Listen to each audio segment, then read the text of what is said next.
guys, I just got done painting this front bumper in the garage. It's a little dusty in here, so I got a couple dirt nibs here and there, but I think there's enough clear on here to where I can go back and color sand and buff. It laid out pretty nicely for, you know, being a garage job at home. Let me know what you guys think down below in the comments. And if you guys want to see any more paint related videos in the near future, like, comment, and subscribe.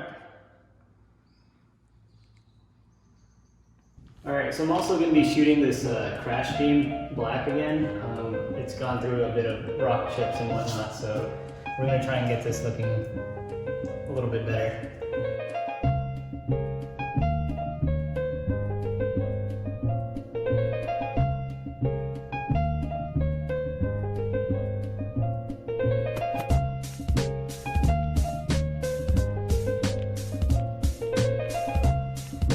All right, so I just got 3 coats on this crash beam. It's just base coat.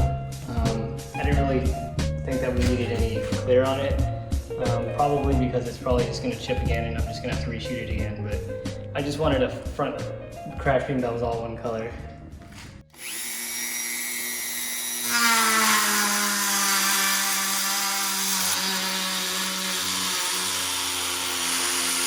A few inches later.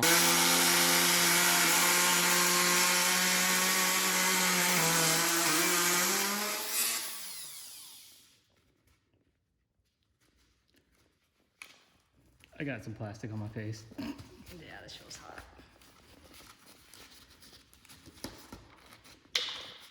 Brand new bumper. What? That's it. Do you need a sander or anything? Nope.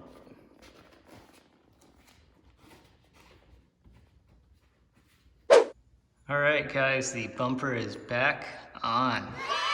I've got the corners cut, ready for the bumper extensions whenever I get to that. But yeah, nothing beats OEM fitment.